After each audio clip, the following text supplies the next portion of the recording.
যুগাত্মক দৃষ্টি আজি খণ্ডলৈ সকলোকে আদৰণি জনাইছোঁ। আজি ৰাভা দিৱসত আমি সকলো গোট খাইছোঁহি। বিদ্যা বিষ্ণু ৰাভা, ফণী শৰ্মা, জ্যোতিপ্ৰসাদ আগৰৱালা, ত্ৰিমূৰ্তি আছিলে। তেজপুৰত এটা সাংস্কৃতিক বিপ্লৱ হৈছিলে। পিছলৈ ভূপেন হাজৰিকা আহিলে। আপোনাৰ কি মনত পৰে তেখেতৰ কথা? তেখেত 18 বাণ থিয়েটাৰৰ কথা, এই যিটো সাংস্কৃতিক বিপ্লৱ, তেওঁলোক তিনিজনৰ বিষয়ে, বিষ্ণু ৰাভাৰ সম্পৰ্ক আৰু তেখেতৰ এই গোটেই সাংস্কৃতিক বিপ্লৱটোৰ কথা আপুনি কি ক'ব? বিষ্ণুপ্ৰসাদ ৰাভাৰ পৰিয়ালৰ লগত জ্যোতিপ্ৰসাদ আগৰৱালাৰ পৰিয়াল এটা নিবিড় সম্বন্ধ আছিল। জ্যোতিপ্ৰসাদ আগৰৱালাৰ ভায়েক কমলা প্ৰসাদ আগৰৱালা আমাৰ দেউতাৰ লগত একেলগে পঢ়া শুনা কৰা, আৰু সেই সূত্ৰেদি আমাৰ ঘৰৰ লগত এটা বেলেগ সম্পৰ্ক। আৰু জ্যোতিপ্ৰসাদ আগৰৱালাই যি সৃষ্টি আৰম্ভ কৰিছিল সংস্কৃতিৰ দিশত, গীত, নাটক বা অন্যান্য দিশত তেখেতে আৰম্ভ কৰিছিলে। বহুতে জানে, বহুত নাজানে যে বিষ্ণুপ্ৰসাদ ৰাভাই জ্যোতিপ্ৰসাদ আগৰৱালাৰ বহুত গান বিষ্ণু ৰাভাই সুৰ কৰিছিলে। বিশেষকৈ শোণিতকৰী নাটক আৰু এইখন আপোনাৰ কাৰেঙৰ লিগিৰ নাটকত কেইবাটাও গান বিষ্ণু ৰাভাৰ সুৰত। সেইটো এই মোৰে জীৱনৰ শাখা কৃষ্ণ বজাও কি সুৰে বেনু গানটো, তাৰপিছতে যাওঁতি যুগীয়া ধনে মোৰো যাওঁতি যুগীয়া ধন, বিষ্ণুপ্ৰসাদ ৰাভাই বাৰিষাৰে ঘন ঘৰটো তেওঁ সুৰ কৰা নেকি? তেওঁ সুৰ কৰা। গতিকে বহুত গান বিষ্ণুপ্ৰসাদ ৰাভাই সুৰ কৰা। জ্যোতিপ্ৰসাদ গান, কিন্তু বিষ্ণুপ্ৰসাদ সুৰ কৰা। গতিকে জ্যোতিপ্ৰসাদ আগৰৱালা একেলগে কাম কৰিছিলে, ইমান নিবিড় সম্বন্ধ আছিলে। তো মোৰ এটা কাহিনী মনত পৰিছে যে ভূপেন হাজৰিকা যেতিয়া নীলকান্ত হাজৰিকাৰ দেউতাক যেতিয়া তেজপুৰলৈ গ'ল চাকৰি সূত্ৰে, তাতে মাটি বাৰী কিনি তেজপুৰত থাকিলে। তেজপুৰত থকা ভূপেন হাজৰিকাতে বয়স কিমান, 8 বছৰমান বয়স হ'ব। প'ল' গ্ৰাউণ্ডত তাত ফুটবল খেলা হয়, কম্পিটিশ্যন হয়। বিষ্ণুপ্ৰসাদ ৰাভা ডেকা ল'ৰা, চুলি দীঘল, ধনীৰ নিচিনা, বাবৰিৱালা বুলি কৈছিল বিষ্ণু ৰাভাক তেতিয়া। বিষ্ণুপ্ৰসাদ ৰাভাৰ ভৰিত বল পৰাৰ লগে লগে দৰ্শকে চিঞৰিবলৈ ধৰ বাবৰিৱালাক ধৰ ধৰ চিঞৰে। ভূপেন হাজৰিকা সৰু ভূপেন হাজৰিকা এই মানুহৰ তলে তলে ঘূৰি ধৰ বাবৰিৱালাক ধৰ ধৰকৈ চিঞৰে। এদিন কি হ'ল, সন্ধিয়া সময়ত ঠিক কানিমুনি পৰত এখন বাবৰি চুলি বাবৰিৱালা ধৰ বুলি কয়। তাৰপিছত কানিমুনি পৰত যেতিয়া নীলকান্ত হাজৰিকাদেৱৰ ঘৰলৈ গ'ল গাড়ী এখন লৈ পেলাই, ভূপেন হাজৰিকাদেৱে দেখিলে, কণমানি ভূপেন হাজৰিকাই দেখিলে যে এইটো বাবৰিৱালা আহিছে আমাৰ ঘৰত, এইটোতো মই ফিল্ডত যে চিঞৰিছিলোঁ মোক ধৰিব আহিছে। গতিকে পলাই গৈ বাৰীৰ পিছফালে লুকাই থাকিলে। এই যোৱা মানুহজন হৈছে জ্যোতিপ্ৰসাদ আগৰৱালা আৰু বিষ্ণুপ্ৰসাদ ৰাভা। অহিন্দ্ৰ চৌধুৰী চেনোলা কোম্পানী, ভাৰতবৰ্ষৰ প্ৰথম ৰেকৰ্ডিং কোম্পানী চেনোলা কোম্পানীত অহিন্দ্ৰ চৌধুৰীয়ে এটা অফাৰ দিছিলে জ্যোতিপ্ৰসাদ আৰু বিষ্ণুপ্ৰসাদ ৰাভাক যে অসমীয়া ভাষাত গান বা নাটক কিবা এটা কৰিব লাগে। অসমীয়া ভাষাত তেতিয়া একো হোৱা নাই। তেতিয়া জ্যোতিপ্ৰসাদ ৰাভাই সিদ্ধান্ত ল'লে যে জয়মতী আৰু শোণিতকৰী নাটকখন তেওঁলোকে পালা কৰিব, ৰেকৰ্ড কৰিব, তাত গৈ পেলাই পালা কৰিব। আৰু ভূপেন হাজৰিকাক গান গাবৰ কাৰণে জ্যোতিপ্ৰসাদ আৰু বিষ্ণুপ্ৰসাদ ৰাভাই লৈ গৈছিলে, বিচাৰি গৈছিলে। জ্যোতিপ্ৰসাদ আগৰৱালা বিষ্ণুপ্ৰসাদ বিচাৰি যোৱাৰ পিছত কাহিনীখিনি কোৱাৰ পিছত নীলকান্ত হাজৰিকাৰ দেউতাকে ভূপেন হাজৰিকাক মাতি লৈ আহিলে, আনি গতাই দিলে। দেউতা বিষ্ণুপ্ৰসাদ ৰাভাই চাইকেলত তুলি তেজপুৰৰ কলিবাৰীৰ পদ্মনাথ গোহাঁই বৰুৱা, য'ত আসাম বন্তি প্ৰেছ আছিলে, আসাম বন্তি এখন অসমীয়া মেগাজিন কাম নিউজ পেপাৰ আছিলে, এইখন পদ্মনাথ গোহাঁই বৰুৱা ডাঙৰীয়া এইখন হেৰি কৰি সম্পাদনা কৰিছিলে। আসাম বন্তি সেই মেগাজিনখনৰ যাত লৈ জ্যোতিপ্ৰসাদ কি কয় পদ্মনাথ গোহাঁই বৰুৱাক চিনাকি কৰি দিলে। কণমানি ভূপেন হাজৰিকাক তেজপুৰৰ ডেকাৰ গাঁৱৰ য'ত জয়মতীৰ ভাওনাৰ শ্বুটিং হৈছিলে তাত লৈ গ'ল। দণ্ডিনাথ কলিতা, অসমৰ বিখ্যাত মানুহ তেতিয়া তেজপুৰত বসবাস কৰে, তেজপুৰত আছে, এই চব সকলোকে চিনাকি কৰি দিলে। আৰু চিনাকি কৰি দি অডিশ্যন ল'লে বিশ্বৰে চন্দ্ৰচন্দ্ৰে গানটোত। অডিশ্যন লওঁতে তেতিয়া তেওঁ অডিশ্যনত পাছ কৰিলে ভূপেন হাজৰিকা। পাছ কৰি কলিকতাৰ কেলকাতা হোটেললৈ লৈ গ'ল। জ্যোতিপ্ৰসাদ আগৰৱালা, বিষ্ণু ৰাভা প্ৰমুখ্যে গোটেইখিনি আৰ্টিষ্ট অসমৰ পৰা গৈ পেলাই তাত ৰেকৰ্ডিং কৰিব। জ্যোতিপ্ৰসাদ আগৰৱালাৰ গা অসুখ হ'ল, গোটেই দায়িত্বটো বিষ্ণুপ্ৰসাদ ৰাভাক দিলে। আৰু বিষ্ণুপ্ৰসাদ ৰাভাই কণমানি ভূপেন হাজৰিকা, 9 বছৰীয়া ভূপেন হাজৰিকা নি পেলাই চেনোলা কোম্পানীত জীৱনৰ প্ৰথম ভূপেন হাজৰিকাৰ কণ্ঠত গোৱা গান বিষ্ণুপ্ৰসাদ ৰাভাৰ গান। আৰু বিষ্ণুপ্ৰসাদ ৰাভাৰ পৰিচালনাত বিষ্ণুপ্ৰসাদ ৰাভাই নিজেই চাউণ্ড ৰেকৰ্ডিষ্ট হিচাপে ৰেকৰ্ডিং কৰিছিল বিষ্ণুপ্ৰসাদ ৰাভাই। সেইটো গান আছিলে এইটো কাষতে কলচীলৈ যায় ৰচকী বাই, এই গানটো ভূপেন হাজৰিকাৰ কণ্ঠত প্ৰথম জীৱনৰ কণ্ঠত ৰেকৰ্ডিং কৰা গান। গতিকে ভূপেন হাজৰিকা, জ্যোতিপ্ৰসাদ আগৰৱালা আৰু ফণী শৰ্মা আছিল বিষ্ণু ৰাভাৰ অন্তৰংগ বন্ধু। একেলগে গভৰ্ণমেণ্ট বইজ হাইস্কুলত পঢ়িছিল। সৰুতে আম চুৰি কৰি খোৱা, কঁঠাল চুৰি কৰি খোৱাৰ পৰা আৰম্ভ কৰি এই আছিলে এইখন বিষ্ণুপ্ৰসাদ ৰাভাৰ বেলেগ সম্পৰ্ক। গতিকে বিষ্ণুপ্ৰসাদ ৰাভা আৰু ফণী শৰ্মাৰ যিটো সম্পৰ্ক, এই বিষয়ে ক'বলৈ গ'লে বহুত এটা এপিছ'ড, 5টামান এপিছ'ড ক'ব লাগিব, এপিছ'ড হৈ যাব, খণ্ড হৈ যাব। গতিকে বহুত কাহিনী আছে যে ভূপেন হাজৰিকা, বিষ্ণু ৰাভা, ফণী শৰ্মা, জ্যোতিপ্ৰসাদ আগৰৱালা, সেই কেইজন মানুহৰ লগ লগাৰ লগে লগে তেজপুৰত এখন সাংস্কৃতিক আন্দোলনৰ সৃষ্টি হ'ল, নাট্য আন্দোলনৰ সৃষ্টি হ'ল। এই নাট্য আন্দোলন গোটেই অসমত বিয়পি পৰিলে। আচৰিত হ'ব, তেজপুৰৰ বাণ থিয়েটাৰত যেতিয়া নাটক হয় তেতিয়া নগাঁৱৰ জিলাৰ বহুত ঠাইৰ পৰা মানুহে নাও লৈ তেজপুৰত নাটক চাব যায়। গহপুৰ মঙলদৈৰ মানুহে গৰু গাড়ী লৈ নাটক চাব যায়। ৰাতি বাণ থিয়েটাৰৰ সন্মুখত ভাত বনাই তাত খাই ৰাতি নাটক চাই পিছদিনাখন ৰাতিপুৱা সেই গৰু গাড়ী আকৌ ঘৰলৈ যায়। গতিকে এনেকুৱা নাট্য আন্দোলন, এনেকুৱা সাংস্কৃতিক আন্দোলন হয়তো পৃথিৱীতে হোৱা নাই নেকি মোৰ মতে।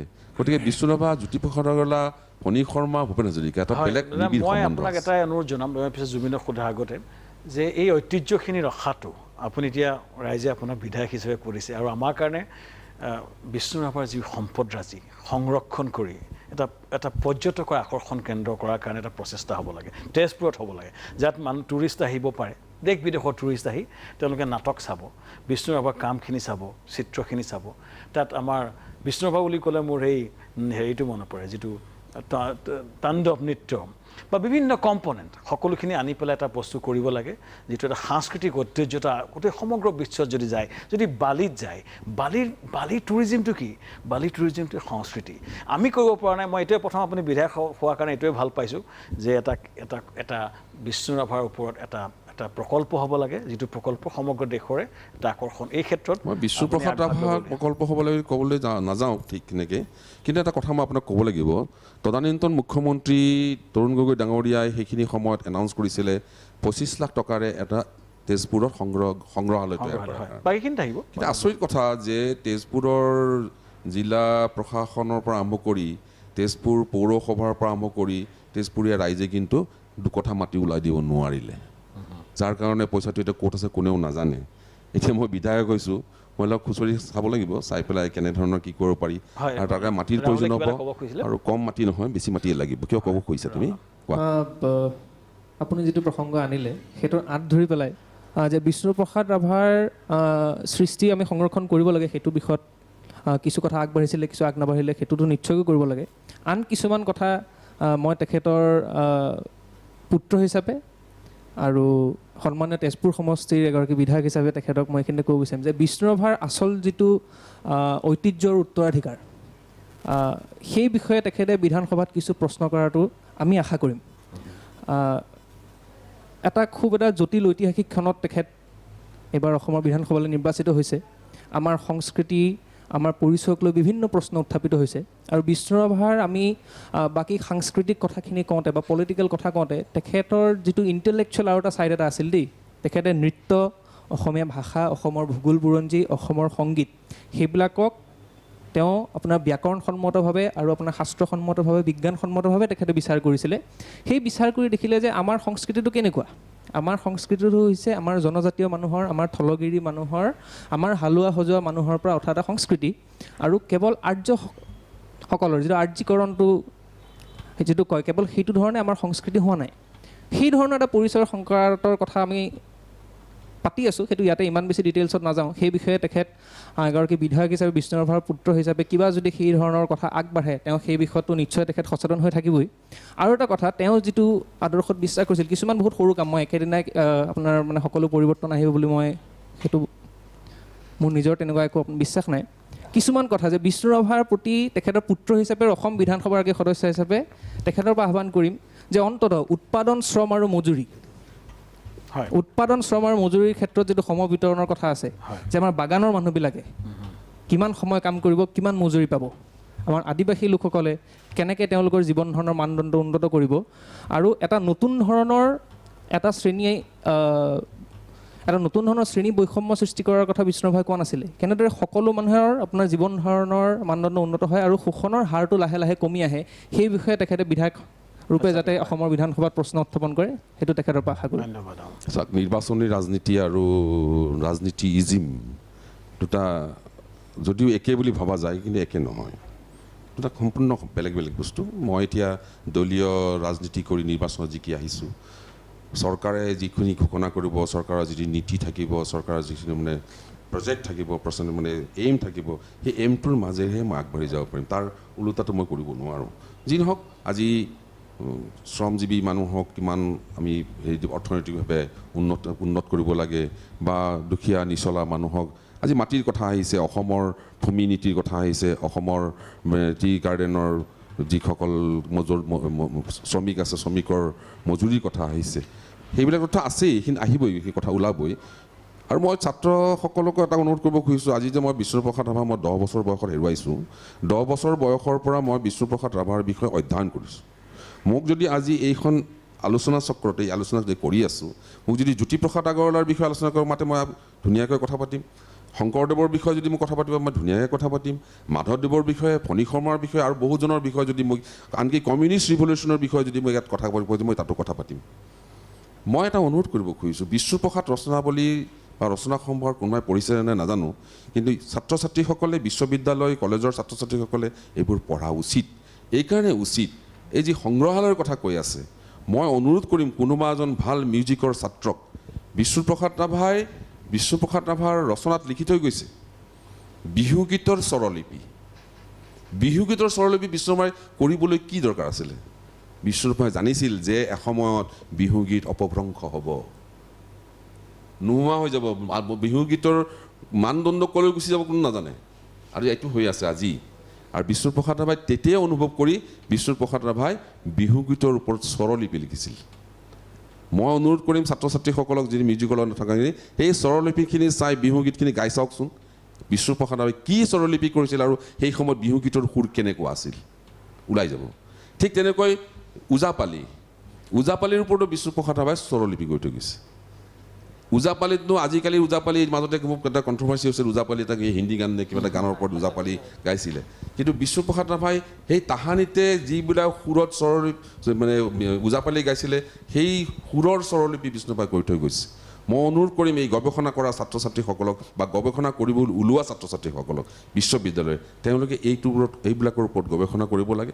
আৰু গৱেষণা কৰিলেহে গৱেষণাগাৰ বা সংগ্ৰহালয় উন্নত হ'ব ধন্যবাদ জনাইছোঁ বাইদেউ আমি চৰকাৰৰ পৰা মোৰ এটা আহ্বান যে নতুন চামৰ বিষ্ণুৰাভাৰ বিষয়ে জানিবলৈ আমাৰ যিবোৰ কিতাপত আমাৰ কোৰ্চ কাৰিকুলামত যিখিনি বিষ্ণুৰাভা বা জ্যোতিপ্ৰসাদ ৰচনাৱলীৰ কিছুমান বিশেষ বাছনি আমাৰ ল'ৰা ছোৱালীক পঢ়িব দিব লাগে বিশেষকৈ ষ্টেট কাৰিকুলামত আমাৰ ল'ৰা ছোৱালীক বিষ্ণুৰাভাৰ বিষয়ে জানিলে এটা হৈছে জনাটো আৰু দ্বিতীয় কথা তেখেতৰ কৰ্মৰাজি জনাটো অতিশয় দৰকাৰ এই ক্ষেত্ৰত আমি অসম চৰকাৰক আহ্বান জনাম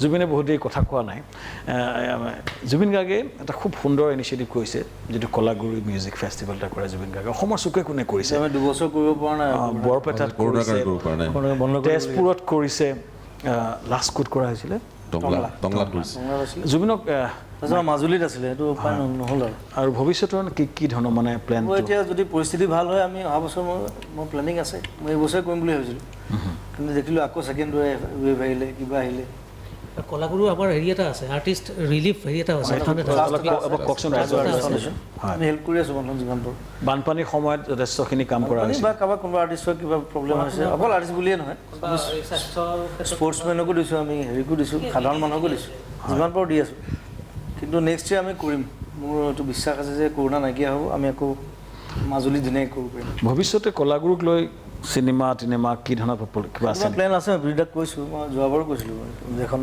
বায়'পিক এখন ধুনীয়াকৈ চ' তাৰ কাৰণে প্লেনিং লাগিব আৰু ভালকৈ পইচা খৰচ কৰি কৰিব লাগিব এনেই আৰু কম পইচাত কৰি ওপৰৰ পৰা চুলে নহ'ব চ' এই প্লেনিং আছে কিন্তু জুবিনক মানে কলাগুৰু এটা গান গোৱাটো আমি বিচাৰিছিলোঁ এইটো মোৰ খুব ফেভৰেট গান আচলতে আৰু একেবাৰে সৰুতে গোৱা সৰুৰ পৰা গাই আহিছোঁ আৰু মই ক'ত গাওঁ কেতিয়াবা মোৰ জীৱনৰ আকাশতে ইন্দ্ৰধনু গঢ়িম সাত ৰঙেৰে মীনা কৰা যতনেৰে তৰিম ইন্দ্ৰধনু গঢ়িম মোৰ জীৱনৰ আকাশতে ইন্দ্ৰধনু গঢ়িম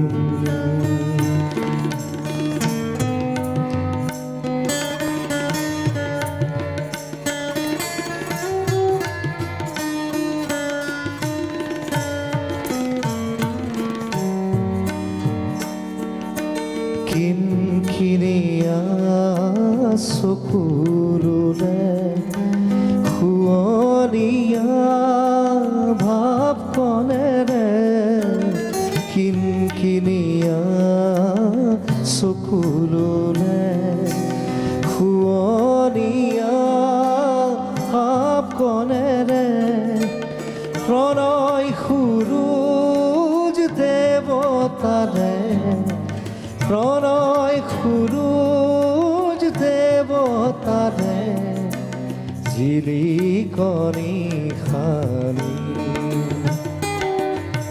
মোৰ জীৱনৰ আকাশতে ইন্দ্ৰধনু গঢ়িম মোৰ জীৱনৰ আকাশতে ইন্দ্ৰধনু গঢ়িম ইন্দ্ৰধনু গঢ়িম। এই গানটো প্ৰথম মই ৰেকৰ্ডিং কৰিছিলোঁ হেৰিত মই গাইছিলোঁ অজিত সিঙৰ ডাইৰেকশ্যনত ইন্দ্ৰধনু নামৰ কেছেটটোত ওলাইছিলে সেইটো মই শুনিছোঁ কেছেট আছিল তেতিয়া আৰু এতিয়া পৃথিৱীৰ খালি কাম আছে যাব লাগিব বিধায়ক হিচাপে দায়িত্ব বহুত আছে চ' বেছি দেৰি নকৰোঁ আমি অলপ দেৰি বাৰু আড্ডা মাৰিম কথা পাতিম আৰু চ' সকলোকে ধন্যবাদ জনাইছোঁ ধন্যবাদ নিজৰ ফালৰ পৰা বিজয় লাষ্টত ধন্যবাদ ইমান ব্যস্ততাৰ মাজত তেখেত মই প্ৰাগ নিউজ চেনেলক ধন্যবাদ জনাইছোঁ যোগাত্মক দৃষ্টিৰে এই অনুষ্ঠানটি আঁত ধৰা আমাৰ শ্যামকানু মহন্তদেৱক মই ধন্যবাদ জ্ঞাপন কৰিছোঁ ইয়াত বহি থকা আমাৰ বিখ্যাত দিগন্ত ভাৰতী দিগন্ত আমাৰ জুবিন আশ্বত ভাস্বতী ৰাহুল সকলো বাদ্য বজোৱা সকলোলৈ মই আন্তৰিক শুভেচ্ছা কৃতজ্ঞতা জ্ঞাপন কৰিছোঁ।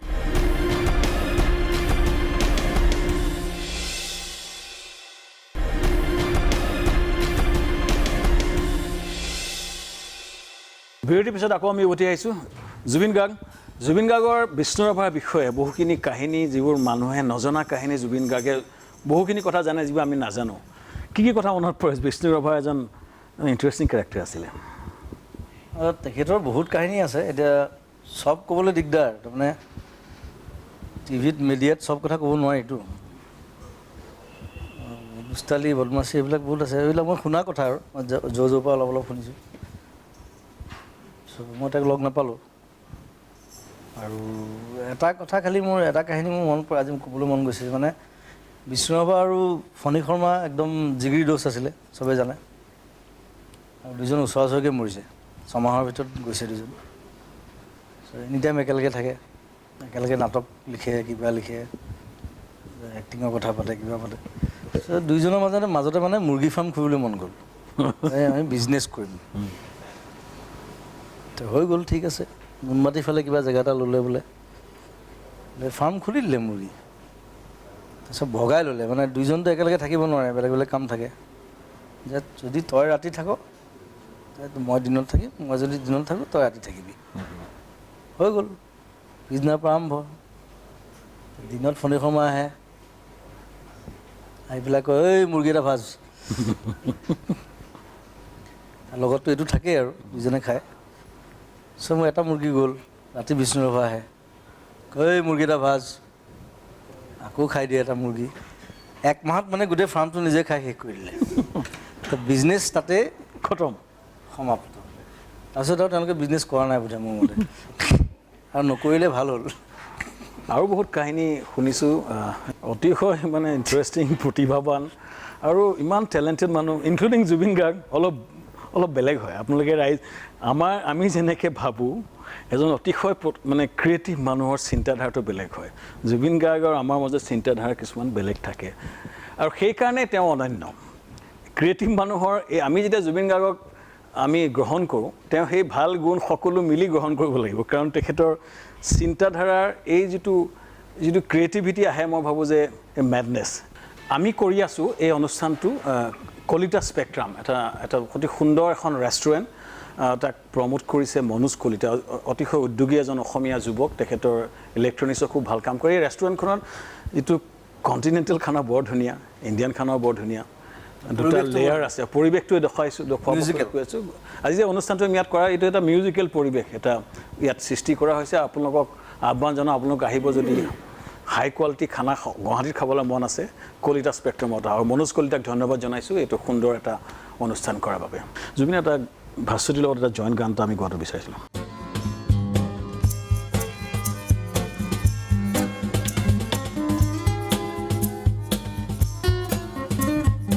নাহৰ ফুলে নোখোৱা তগৰ ফুলে খুৱাব তগৰ ফুলে নোখোৱা কপৌ ফুলে খুৱাব নাহৰ ফুলে নোখোৱা তগৰ ফুলে খুৱাব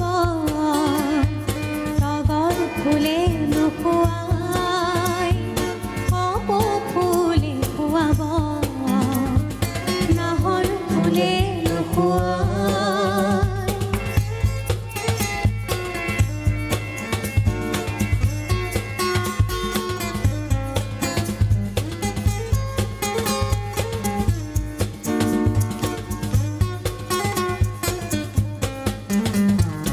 কপৌ ফুলে নোখোৱাই যদি ঘিণ খোপাতে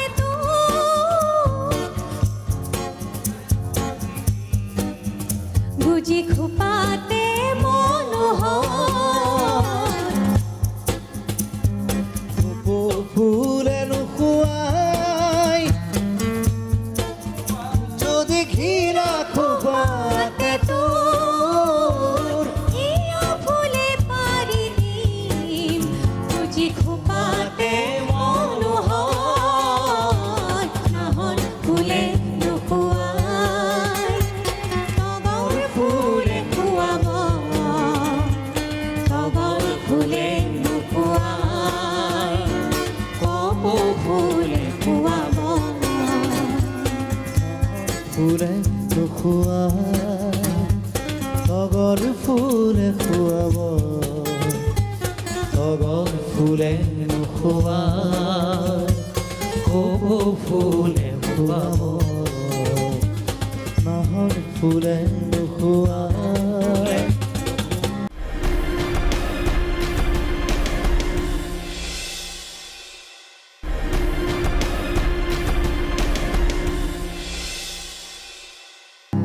মোৰ কবিতাৰ ছন্দ লাগি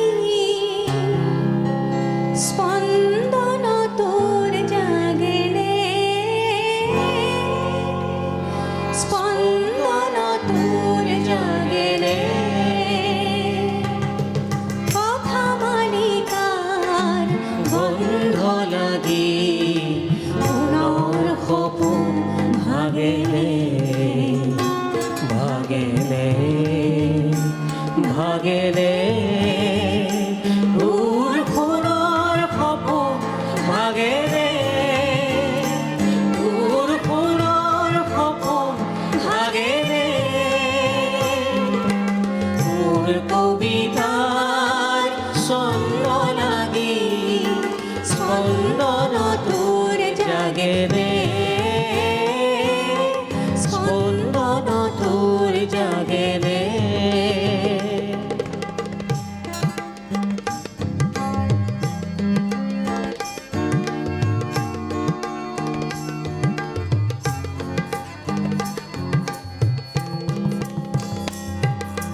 নাচে তৰা ছন্দে ছন্দে বিশ্বভৰা মহানন্দে নাচে তৰা ছন্দে ছন্দে বিশ্বভৰা মহানন্দে সেই উলাহত হৰহ লাগি হিয়াত নাচোন উঠেনে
আছেনে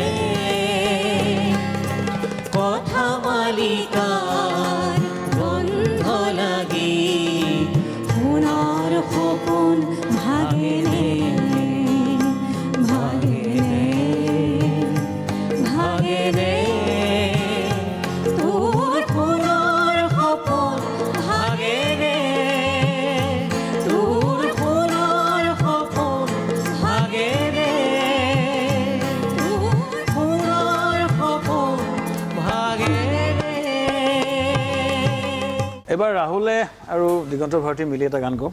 কিবা যেন নাই আজি নাই কিবা যেন নাই আজি নাই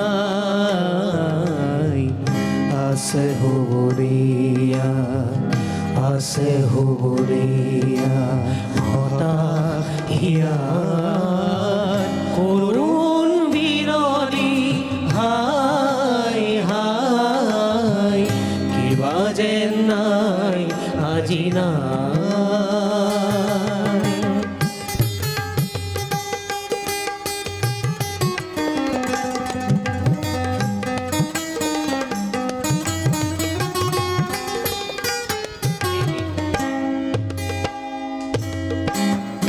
মেরি ধুমুহা তাই কোলা সুলিতার মেরি ধুমুহা তাই কোলা সুলিতার লুকুয়াই তরা জুন করে যেন ধার লুকুয়াই তরা জুন করে যেন ধার কোতেনু বা করুন সেই কারাগার কোতেনু বা করুন সেই কারাগার য'ত মোৰ প্ৰিয়া আছে মোৰ হিয়াত নাই আছে হ'বৰীয়া আছে হ'বৰীয়া হঠাৎ হিয়াত কৰোণ বিৰলি হাই হাই কিবা যেন নাই আজি নাই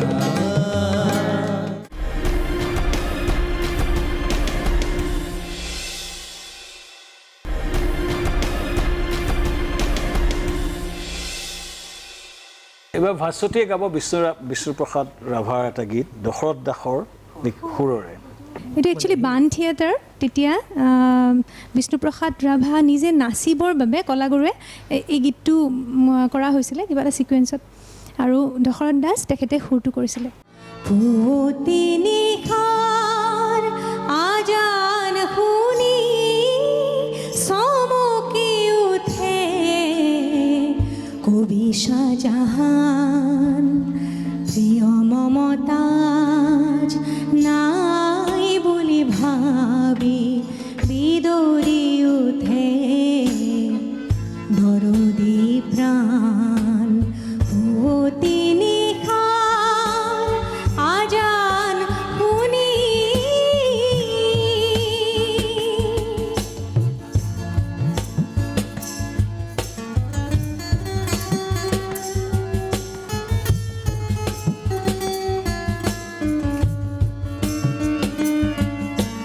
তন্দ্ৰা সপোন উতলা প্ৰাণে উঠি বিমানত ভাবে মনে মনে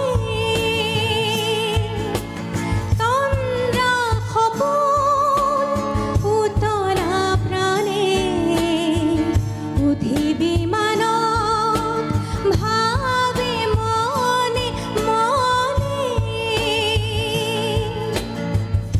অশৰীৰী হৈ আছা প্ৰিয়ে মোৰ অশৰীৰী হৈ আছা প্ৰিয়ে মোৰ স্মৃতিৰ কবিতা সুৱদী গান প্ৰিয় মমতাজ নাই বুলি ভাবি বিদ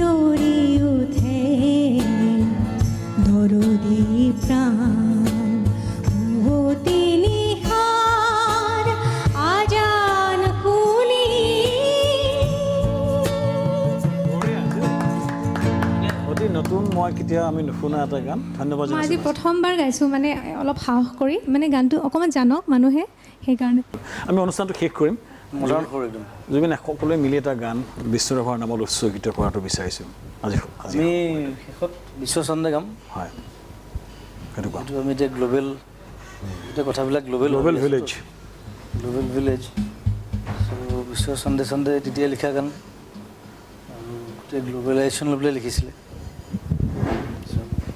এখন বিশ্বৰ কথা এখন বিশ্বৰ কথা হয়তো প্ৰণিপাত জনাই পুনৰ আমি এই গানটোৱে তেখেতক স্মৰণ কৰিছোঁ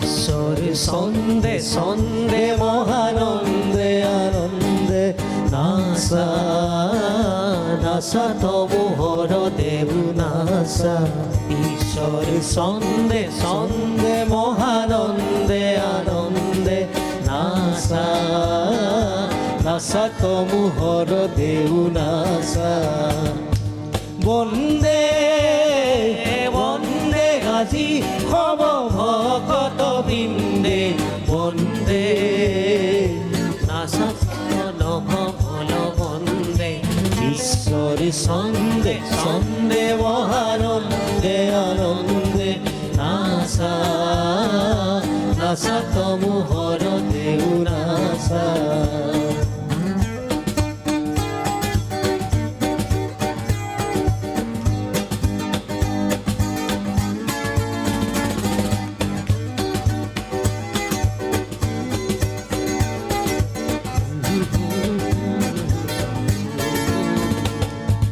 জনুৱা খাগনি তপহুম বহুৰি বিনাশ কেন্ধাৰে তব জয়ী অগ্নি জনুৱা খাগনি তপহুম বহুৰি বিনাশ কেন্ধাৰে তব জয়ী অগ্নি বিশ্বৰ দেউলত জ্ঞানৰে বন্তি আলোকৰে শিখা উঠক নাচি অজ্ঞান এন্ধার বিনাশী অজ্ঞান এন্ধার বিনাশী পুরকানন্দে বন্দে আজি খব ভকত বৃন্দে বন্দে তব চরণ কমল বন্দে ঈশ্বরে ছন্দে ছন্দে মহানন্দে আনন্দে আশা নাচা তবু হর দেউ নাচা নাচা নাচা তবু হর দেউ নাচা নাচা নাচা তবু হর দেউ নাচা ধন্যবাদ ধন্যবাদ অশেষ ধন্যবাদ আজি এইখিনিতে এই কথা এটা ক'ব বিচাৰিছোঁ মানে এই গানটো মোৰ মনত পৰে এটা কথা যে তেতিয়া অসম আন্দোলন চলি থাকে আৰু আমাক মানে মই গান গাবৰ কাৰণে মোক স্কুলৰ পৰা লৈ যায় ট্ৰাকত উঠাই সুৰ বাহিনী কৰোঁ আমি গাঁৱে গাঁৱে এইটো গান মানে সদায় গাবই লাগিব মই সুৰ তেতিয়া মোক ছোৱালীবিলাকৰ লগত গাব দিয়ে কাৰণ মোৰ ভইচটো তেতিয়া মেচিয়ৰ্ড হোৱা নাই মই ছোৱালীবিলাকৰ লগত মানে খুব গাওঁ আৰু ঈশ্বৰ চন্দে চন্দে গজা চিংৰা খুৱাই আৰু বেছি ভোক লাগিলে পৰঠা সুৰ বাহিনী সেইটো মোৰ ক্লাছ 8 মানৰ 7-8ৰ কথা চ' আজি গানটো গাওঁতে সেই কথাটো মনত পৰিছে তেতিয়াৰ পৰা তাৰ মানে এইটো ভাল এটা ছন্দে ছন্দে ছন্দে ছন্দে হয়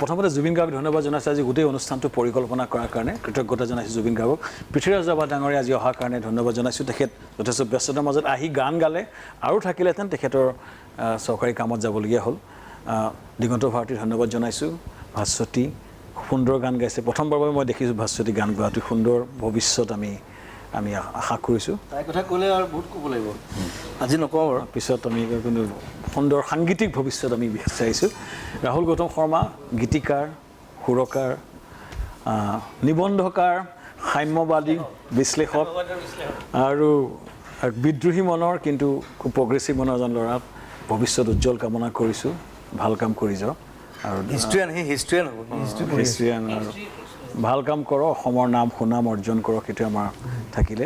ৰাজা আমাৰ লগত বহুত পুৰণি সংগী আৰু ৰাজাৰ উজ্জ্বল ভৱিষ্যত কামনা কৰিলোঁ। ধন্যবাদ জনাইছোঁ আজি থোৱাৰ কাৰণে। আমাৰ কলিতা স্পেক্ট্ৰামৰ স্বত্বাধিকাৰী মনোজ কলিতাক ধন্যবাদ জনাইছোঁ এইটো সুন্দৰ পৰিৱেশ সৃষ্টি কৰাৰ কাৰণে, আৰু ৰাইজকো আহ্বান জনাইছোঁ কলিতা স্পেক্ট্ৰামত আহক, চাওক, ইয়াত খাওকহি এটি সুন্দৰ এক পৰিৱেশত।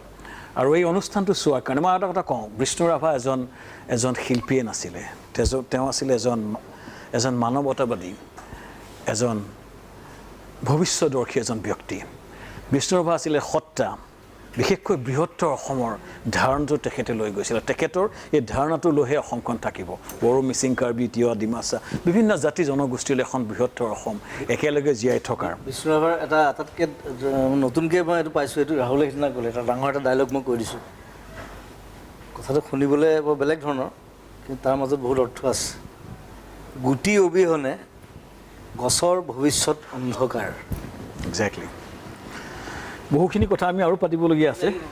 বীজ নহ'লে নহ'ব। গুটি অবিহনে গছৰ ভৱিষ্যত অন্ধকাৰ। গতিকে গুটি বীজ ভাল হ'ব লাগিব, তেতিয়াহে গছজোপা ভাল হ'ব, ভৱিষ্যত উজ্জ্বল হ'ব। অসমৰ তেওঁ তেতিয়াই কৈ থৈ গৈছে, প্ৰত্যেকটো অসমীয়া একোজন গুটি আমি এই অসমীয়া সত্তাটো লৈ যাব লাগিব। গছ জন্ম হ'ব। আমাৰ আজি ইমান টেলেণ্টেড ল'ৰা গোটেইখিনি ইয়াতে গোট খাইছে, খুব ভাল লাগিলে। এটা অপূৰ্ব এটা সাংগীতিক এটা কিছু সময় আমি কটালোঁ।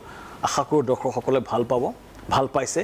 আৰু বিষ্ণু ৰাভাৰ আদৰ্শ আমি লৈ যাব লাগিব, তেখেতৰ স্মৃতি জীয়াই ৰাখিব লাগিব, আৰু বিষ্ণু ৰাভাই আমাৰ অসমীয়া সত্তাটো আমি লৈ যাব লাগিব। অনুষ্ঠানটো চোৱাৰ কাৰণে সকলোকে ধন্যবাদ জনাই অনুষ্ঠানটো সামৰণি মাৰিছোঁ। ধন্যবাদ।